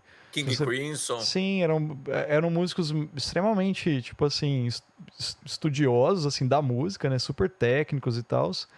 E daí era legal de ver, sabe, a história e, sei lá, algumas coisas que surgiram. Especificamente do Peter Gabriel, porque ele é um cara que eu gosto muito, assim, sabe? O Genesis não é uma banda que eu ouvi muito, assim. Escutei algumas coisas e tal, acho legal. Mas ele, assim, depois do Genesis, ele seguindo o trampo dele solo, até ano passado ele lançou um disco sensacional, que inclusive eu te mandei, não sei se você ouviu ou não. E eu acho que ele sempre...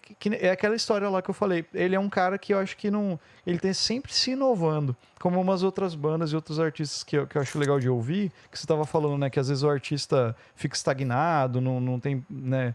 Mas eu acho... não sei, cara. Por exemplo, eu gosto muito de uma banda dos anos 90 que é o Silverchair. Que eu descobri... Quando eu descobri que o Kurt Cobain morreu, eu falei, o que eu vou ouvir, né? Aí apareceu o Silverchair. É uma banda grunge, de adolescente. Só que conforme os anos, tipo, os caras foram fazendo um álbum um diferente do outro, um mais legal que o outro, cheio de arranjo, com a orquestra, com um monte de coisa. Até que a banda meio que parou, se separou e o vocalista seguiu carreira solo, fazendo uma parada pop total, tipo Justin Timberlake, assim, sabe? Que é a pira dele, assim, sabe? Mas eu acho legal essas inovações, assim, sabe? Aí eu, como fã, eu gostaria, sabe? Mas eu não sei se... Qual que é, né? Que nem o Gustavo tava falando, né? AC/DC não vende. E, cara, olha a legião de fã que tem AC/DC. Que pra mim, tipo assim, todas as músicas são iguais. Eu acho legal. É que eles só sabem 4 acordes, né?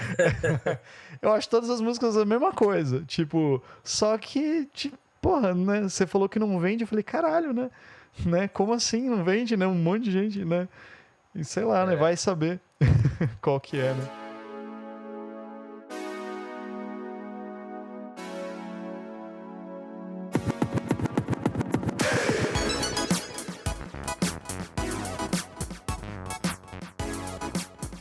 Mas, Gustavo, para a gente ir rumando para um final, o que a gente pode aguardar das Belas Letras no próximo ano aí e nos tempos que virão? Quais são os grandes projetos que vocês têm para o público de vocês? Para esse ano ainda tem 32, 33 lançamentos, se não me engano. 33, acho que é. Tem um recorte bem grande de música, né? Tem mais de 20 títulos de música aí. Então, deixa eu puxar até aqui, deixa eu ver aqui de cabeça, eu não lembro, não fiz a tarefa de casa aqui, mas vou pegar aqui na hora aqui que eu já... Bom, esse mês aqui a gente está lançando o Areta, do David Ritz, né? Que é o Respect, né? Que é o livro da Areta, né? Que é uma biografia bem legal também, porque a Areta, o David Ritz, ele fez o que todo biógrafo deveria fazer, né? É aquela frase de que o biógrafo tem que separar o joio do trigo e ficar com o joio, né? Uhum. E ele fez isso. Ela tinha, se não me engano, ela tinha contratado o David Ritz para fazer. Ele trabalhou com ela até, e eu não sei se ela contratou ele para fazer uma biografia e tal. Eu acho que ela até contratou, se não me engano. E aí ele... O que acontece? Ela quis tirar todas as partes desabonadoras, né? E aí depois ele publicou esse livro com tudo que tinha que publicar, entendeu? Então ele fez esse livro à parte depois. Deixa eu ver aqui. É a prova do crime. Uhum. Exatamente. Ele fez um livro que é ali tá a Areta real, né? Aí a gente tá lançando essa bio do Led Zeppelin, né? Que é a bio do Bob Spitz, né? Do Led Zeppelin. Acho que agora espero que coloque um ponto final na história do Led, né? Uhum. No sentido de que faltava uma grande biografia, né? Assim, do Led, né? Eu acho que ela coloca um ponto final, pelo que eu não li a biografia, mas pelo que o editor falou, ela coloca um ponto final, sim. Aí, abril, a gente tem uma data bem especial, né? Que é os 40 anos, né? Da morte do Kurt Cobain, né? Uhum. Então, a gente tem o um pequeno livro chamado Kurt Cobain, A Última Entrevista. Então é um livro com não tem só a última entrevista que ele deu, mas é uma compilação de entrevistas pouco conhecidas dele, né? Que ele deu para revistas e tal, que não tinha no Brasil na época e tal, assim. Sabe que ele dava entrevista para uma revista lá específica sobre, sei lá, uma revista de guitarra lá do Canadá, entendeu?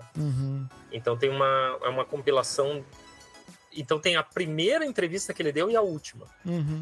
É um livro bem interessante, consegue perceber o estado de espírito dele, como foi decaindo, né? Como é que consegue enxergar isso, né? A gente vai lançar deixa eu ver aqui. O Anderson que falou que jogava tarô, né? A gente vai lançar um tarô grunge. Olha aí. Que legal. Bem legal, inspirado no movimento grunge, o tarô. A gente vai lançar o Out in LA, do Red Hot Chili Peppers, agora em abril, né? Em maio a gente vai estrear a linha de cinema, né? Com dois livros de diretores, um do Tarantino e um do Tim Burton, né? Depois, junho, a gente vai lançar um outro livro muito pedido, que é a biografia do Eric Carr. Tava faltando a biografia do Eric Carr, né? Todo mundo tem a biografia de quase todos os fundadores do Kiss, né? Menos o Eric Carr. Aí a gente vai lançar o livro do John Dinsmore, que é sobre o The Doors, né? Riders on the Storm. Aí, julho, a gente vai lançar o julho, que é o mês do rock, né? Daí a gente vai lançar a bio do George Harrison, do Philip Norman, né? O Beatle Relutante, que é uma biografia bem esperada também. Vamos lançar a versão em brochura do As Letras do Paul McCartney, que saiu agora com 6... o Paul McCartney acrescentou 6 novas letras que ele comentadas por ele, né? Aí depois a gente vai lançar um livro sobre a história do estúdio do Abbey Road, né? É um livro bem legal do David Hepworth, com um prefácio do Paul McCartney. O Marcelo que vai gostar, que ele adora Paul McCartney. Aí a gente vai lançar o livro do Gilvan Moura, do canal da Beatles School, né? Ele é um livro sobre a Londres dos Beatles. Então ele vai mapear os lugares. É um guia turístico praticamente, né? Com um fundo histórico explicando os pontos todos de Londres, né? É o segundo volume, porque o ano passado ele lançou a Liverpool dos Beatles, né? Aí depois nós vamos lançar ainda a biografia do Chico Science, escrita pelo José Teles, que muito interessante essa biografia. Inclusive, ele teve acesso ao processo, né? Sobre a morte do Chico Science, né? E tem fatos novos ali que ele descobriu e tal. Aí vamos lançar também o livro do Felipe Seabra, né? Da Plebe Hood, né? O cara da Plebe é o livro. Depois a gente vai lançar o Into the Void, do Geezer Butler, né? Que também o pessoal tá bem, assim, procurando bastante esse título aí, né? Que era o que faltava de Black Sabbath, eu acho, né? Então, Geezer Butler vai ficar no final do ano. De música é isso esse ano, né? Daí, pro ano que vem tem mais algumas outras coisas ali, que tem esse do The Cure, que a gente falou, tem tem um outro que o Marcelo vai gostar também, que é o Legacy, do Paul McCartney. Vai ser lançado ano que vem também o Legacy. Vai lembrar, todas as vezes que você lançar alguma coisa do Paul McCartney, você vai lembrar de mim, mas vai mandar pra mim. Me marca no Instagram lá. Pode deixar, aqui, pode deixar. Sai mês que vem. Exatamente. O Legacy, né, que é a bíblia da história do Paul McCartney, que todo mundo tá falando também desse livro, né? Vai sair em novembro o segundo volume nos Estados Unidos, mas a gente vai lançar o primeiro volume só ano que vem. Vai sair o All You Need Is Love, que é esse livro do Peter Brown com as entrevistas assim, que nunca tinham aparecido dos Beatles, né? Isso só de Beatles, né? Aí tem esse do The Cure, tem mais... tem um livro bem legal também, que pro ano que vem, que é um livro só sobre... mais com recorte de heavy metal, né? De metal. Mais ou menos isso aí aqui. Agora o resto eu não estou lembrado bem aqui, mas mais ou menos os principais aí eu acho que é. Já tem coisa pra caramba. Pô, Já tem bastante que coisa aí para massa. esse ano. E para, assim, para encontrar vocês, belasletras.com.br, é isso? Belasletras.com.br, fácil de achar, hein? Tem tudo lá daí. Mas, pô, que legal. Vou fazer minhas considerações finais aqui. Então, Paul E aí, curiosamente, a gente não tem nenhum livro bom do John Lennon, né? Pois Eu acho que né? não tem nenhuma biografia à altura do John Lennon que saiu, sabe? Saiu. A gente até recebeu algumas coisas e tal, mas não, curiosamente, realmente, tem algumas coisas dele mesmo, né? As cartas e tal, daí enfim, tem algumas coisas dele, assim, mas nada que levantasse a obra dele inteira, né? Pois também, é. enfim, Pois é, né?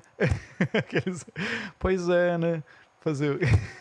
Mas vai aparecer, eu acho, ainda, né? Mas, bom, só pra mim. Pô, muito prazer aí, Gustavo. Ludmilla, sempre tamo junto. Sempre estamos trocando ideia também. E muito legal, quando o Goya falou de gravar e tal, ele tava mega ansioso. Falou, desmarca tudo que você tem pra fazer tal dia, mas vamos marcar. Eu nem sabia do que se tratava, né? Depois que eu fui pesquisar, né? Falei, porra, que legal. Daí no Instagram de vocês, lá tem algumas pessoas que eu até consumo conteúdo, né? O Bruno Ascari, do Som de Peso, divulgando o livro. Ele é muito bom, né? Pois é, o Gastão também. Eu gosto muito dos programas do Gastão, cara. Ele tipo assim, traz muita coisa biográfica das bandas e muito provavelmente ele deve pesquisar muito de livros que ele pega de vocês, assim, também. Muito bacana. O Gastão, ele é muito legal porque ele realmente ele lê os livros, entendeu? Sim, cara. Então, por exemplo, quando a gente vai fazer alguma campanha com ele, ele mesmo que seja por exemplo, a gente não tem o livro, né, ainda, né, uma pré-venda, alguma coisa assim. Ele pede, não, antes de eu fazer o vídeo, eu quero ler todo o livro. Então, me manda o livro e tal, eu quero dar uma olhada, né? Então, ele tem uma chancela ali de, realmente, assim, ele não faz por fazer, né, assim, no sentido de, né, ele realmente tem um interesse genuíno, assim, ele lê o livro e ele tem muito conhecimento, né? Então, quando ele recomenda, é uma recomendação... Muito legal, assim, né? E o massa é que ele fala, né, mesmo, tipo, isso aqui eu não gostei muito, de álbuns, assim, mesmo de bandas, isso aqui é meio chato, isso aqui não sei o quê. Então é muito sincero, né? Mas legal pra caramba, daí eu fui ver essas coisas e falei, porra, que legal, então é sobre isso que o Goya quer, quer conversar, meu. E bacana demais. E daí quando ele falou de chamar a Lud, né, eu imaginei, tipo assim, que casou super, né? Porque é uma parada de música com literatura e envolve tudo, assim. A Lud super vive cobrando a gente pra falar de música. Hoje a gente falou de música e literatura, né? É o quarto, né, podcast sobre música, depois que eu sugeri. Olha aí, ó. Porque, não, é livro e música, esse mesmo de hoje, acho que dá para aprofundar, daria para continuar. Nossa, daria para fazer várias janelas aqui, várias ramificações do podcast só com os assuntos. Eu acho que o Bico do Corvo é muito underrated, para usar um termo de críticos, né? Porque essa oportunidade, né, da gente se alongar no assunto com calma, a gente sempre tem comunicações nas redes sociais tão curtas, fragmentadas, né? É muito bom a gente ter esse tempo, acho que é. Sim, mas já fica o convite para voltar também, os dois, para falar de outros assuntos. Exatamente. E assim, eu vou falar também. Eu sou o cara que consome livro, eu gasto uma boa grana dos meus investimentos vão em livros, né? Por exemplo, só aqui atrás, aqui nesse pedaço aqui deve ter pelo menos uns 3 a 4 mil reais em livro, para mais, só nesses 4 daqui, né? E leio. Então, por exemplo, para mim, inclusive fazer essa entrevista contigo, Gustavo, realmente é uma conversa que eu já mandei, acho que alguns e-mails para vocês, Porque desde que eu peguei o primeiro livro, que acho que foi o do Robert Johnson, lá na Música do Diabo, eu vi que tinha algo a mais na editora, né? Que não é só uma editora que está preocupada, só vamos comercializar um livro, né? Mas tem amor pelo leitor, amor pelas obras que está publicando. Você é uma pessoa que dá para ver que conhece o que está fazendo, não é só alguém que está fechando o contrato, né? Então, assim, para a gente é fabuloso como público, né? E também como autor, eu também escrevo, né? Já fiz aí prefácio para um monte de gente. Eu sou membro da Academia Moroense de Letras, né? Então, assim, é amor, e acho que a Lud compartilha principalmente. A Marcelo não leu nem Duna, pelo amor de Deus. Mas Então, agora, não, assim, Marcelo, você está criticando Paul McCartney, agora você não leu Duna, eu vou ter que me retirar desse podcast. Mas é que ele quer que... É ofensivo, né? Me convidaram, não. É ofensivo. Isso é ofensivo. Ele isso sempre realmente... joga essa daí, porque ele quer que todo mundo leia Duna e ele quer que... Mas o filme você viu, né? Não vi, eu conheci o Duna por causa daquele filme do Sting, lá do Lynch, né? Que tem o Sting dos anos 80, né? Sim. Daí eu não sabia que tinha livro nem nada. Depois que a gente conversando, futuramente assim, o Goya falou, pô, mas tem um livro, assim, assado. Daí quando saiu o primeiro filme, a gente foi ver, pô, animal. Aí o segundo vi também e tal, mas aí o livro eu não li realmente, tenho que ler. Eu tô lendo outras coisas, eu tô lendo uma indicação da Lud, inclusive, que é Periféricos, do William Gibson. Eu gosto muito disso aí, sabe? Mas o Duna ainda não me chegou. Série, né? Tem a série, né? Sim, que saiu a série, saiu a série também e tudo. Então, assim, Duna tá na listinha ali, mas é que ele não perde a oportunidade de sempre me jogar essa. É que tem livros que, se você não leu, você não pode nem ser qualificado como ser humano, Marcelo. Olha aí, ó. A Lud, que é uma pessoa de letras, pode me confirmar isso. É ou não é, Lud? Não, eu vou, na verdade, eu vou dar uma moral pro Marcelo, porque a minha filha de 18 anos estava ouvindo o som dele, que eu gostei muito. Eu comecei a ouvir, depois que a gente se conheceu aqui, eu ouvia todo dia. Como que é o nome do álbum mesmo? Contos Inacabados? Contos Inacabados, a gente ouviu no Spotify. Desculpe por não ter contribuído ainda, porque ainda deu, mas a minha filha passou e escutou, falou, nossa, que é isso? Muito bom esse som, adorou. Contos Inacabados? Contos Inacabados. Eu gosto muito de Joy também, e aquele projeto que você ia fazer, não deu certo, que era... Qual que é o nome? Era com uma cantora, né? É o Caio Pericos, né? Caio Pericos. Sim. Muito bom, bem low profile, Marcelo, mas é um grande músico. Já vou ouvir hoje, quando você acabar. Aí eu escutei o seu som, você está lendo a minha tradução, vários intercâmbios aqui, os encontros. Olha aí, ó. Só que o Duna eu não li ainda. Vou ficar devendo. Mas eu li o Hobbit, já é um começo. Já começou. Porque eu não li O Senhor dos Anéis, que eu tenho os livros. Só que eu vi os filmes primeiro e eu tenho os filmes muito na minha cabeça. Aí eu falei, cara, eu não vou ler E os livros estão lacrados aí. Então, tipo, com plastiquinho. Que eu sei que daqui 30 anos eu vou vender eles por muito dinheiro. Sabe, no mercado, aquela coisa de vender no Mercado Livre por muita grana? Nem vende, né? Eu acho que era o Lhosa que dizia, né, que os livros mais importantes são justamente esses que você não leu, que talvez você um dia vai descobrir, né? Sim, olha aí. Mas ele não perde, cara, é por isso. Mas obrigado por me defender, Lud. Gustavo, passo para ti para fazer o fechamento com chave de ouro aí para nós. Queria agradecer pelo convite, né? Da gente, foi bem legal o bate-papo aqui, né? Dá vontade de continuar, né? Porque queria ouvir mais da Lud sobre o trabalho de tradução também, porque eu gosto muito eu sou um fã de ficção científica, né? Então, eu gosto muito desse trabalho aí. Não sei se você é especializado em ficção científica, mas pelo que você está falando. Sim, eu fiquei quietinha quando falou de Duna, porque se entrar nessa área de ficção científica, sim, acabei me especializando nessa área. Então, vamos marcar outro episódio para falar. Vamos marcar só para falar de ficção científica, né? Porque fazer umas publi para a Aleph, para as outras editoras aí, porque eu curto muito, assim, esse gênero, né, de ficção, né? Alguns eu leio mais de uma vez, às vezes agora eu estou escutando alguns. Duna eu tinha lido há muito tempo, é que também é um calhamaço, né, tem muita coisa, né, mas eu voltei a escutar em audiolivro, né, e pô, achei fascinante também ouvir no áudio, né, o Duna. E também foi legal aí falar com o Marcelo, apesar de tudo, né, Marcelo? Acho que apesar do Paul McCartney. A gente tem as nossas diferenças, né? Sim. Mas tudo bem, não tem problema, né? Tamo junto. Então, obrigado aí pelo convite. Sempre é legal falar sobre livros e acho que assim como a música, né? São coisas que ficam na gente, né? Então, olha aí a estante que você tem aí atrás, né, Anderson, que você estava comentando, né?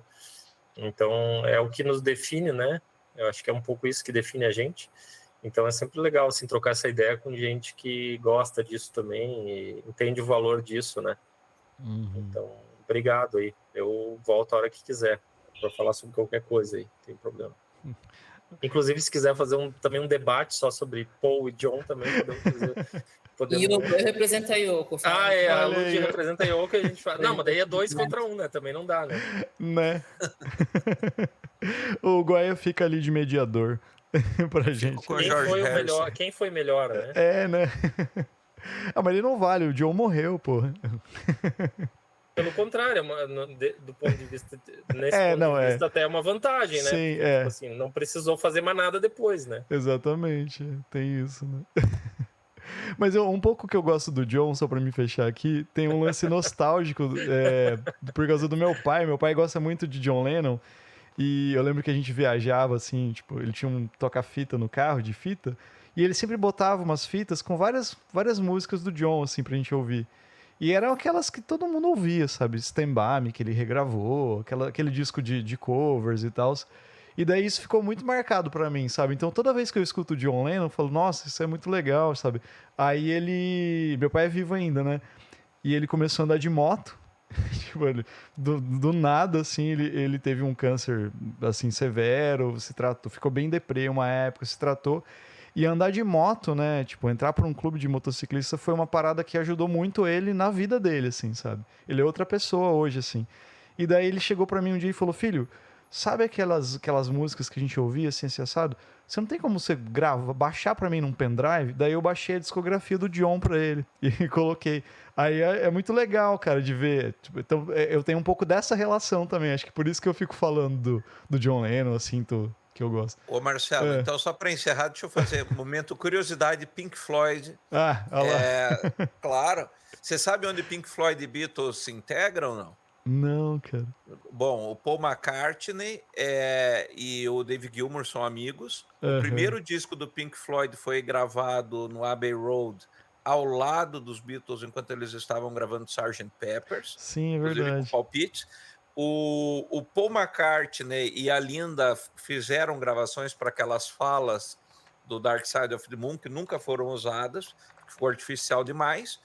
E a curiosidade do John Lennon com o Gilmour é que quando o Lennon morreu, o David Gilmour compôs a música do Murder, do álbum About Face, de 1984, que é um comentário ao assassinato, é uma crônica sobre o assassinato do Lennon. Olha aí. Então fica aí o momento curiosidade, para você ver como, da mesma forma que todo mundo gravou um filme com Kevin Bacon, né, que existe isso, a lenda, todo mundo passou pela mão do Pink Floyd, direto ou indiretamente.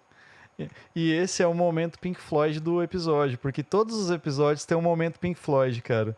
Em algum momento vai aparecer o Goya falando do Pink Floyd. Ou de alguém. Pink Floyd e Duna também, porque o Jodorowsky ia convidar o Pink Floyd para fazer a trilha sonora do Duna, da versão dele. Tem essa história, né? Tem mesmo. É verdade. Já fica o convite aqui pra gente fazer um episódio com vocês dois aí sobre ficção científica, ó. Porque senão a gente não vai parar de gravar nunca aqui. Quais são os seus autores mais favoritos de ficção científica? Eu gosto dos tradicionais mesmo, eu acho, né? William Clark, Herbert, enfim, né? Os autores tradicionais, assim, eu não tenho... Eu acho que o mais longe que eu fui de autor, assim, fora do mainstream da ficção científica é esse do Shin, o do Problema dos Três Corpos agora, sim. que eu saí um pouquinho né, mas em geral são os autores mais Asimov e tal, os autores mais tradicionais mesmo. Clássicos, né? Exatamente, os clássicos, assim, né? Mas eu curto bastante. Também. Henley também. Eu só vou parar a gravação aqui pra gente não ficar... Parar, Um abraço.